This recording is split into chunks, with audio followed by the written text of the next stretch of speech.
Grenfell Tower seems a world away from the NR1 development on the banks of the Wensum overlooking Carrow Road. Gleaming in the sun today, these aluminium-clad buildings are the face of New Norwich.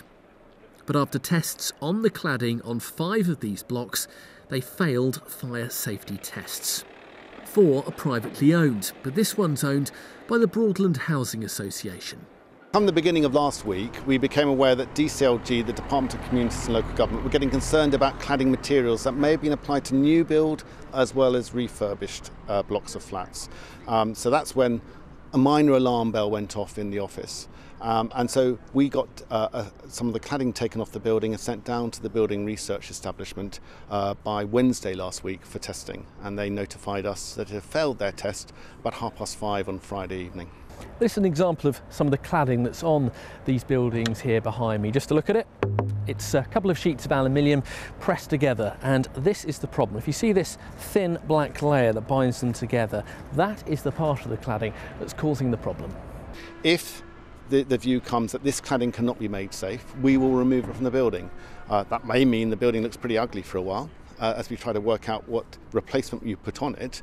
But I much prefer to have an ugly building where everyone's safe than to have a pretty building where there was a risk. Over the weekend, letters were hand-delivered to everyone along here by developers Taylor Wimpey, explaining the steps being taken in the meantime.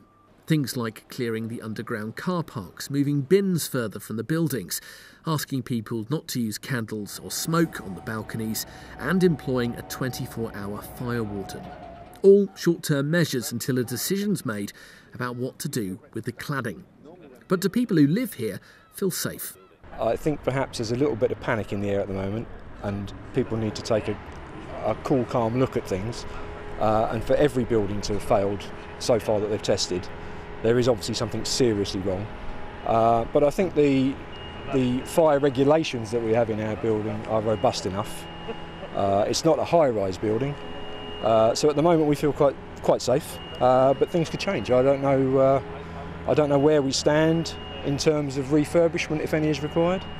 So all that has got to come out in the wash now. Visiting the area this afternoon, Norwich South MP Clive Lewis.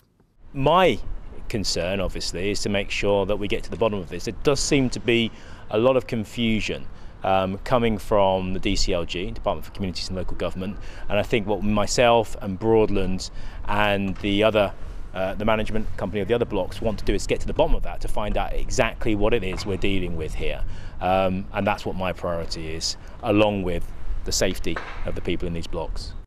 Amongst all the shining glass and aluminium, something a little more temporary, the result of a barbecue on a balcony. This chipboard won't be here for long, but the future of the rest of these buildings may just take a little longer to clarify. Neil Perry, Mustard TV, Norwich.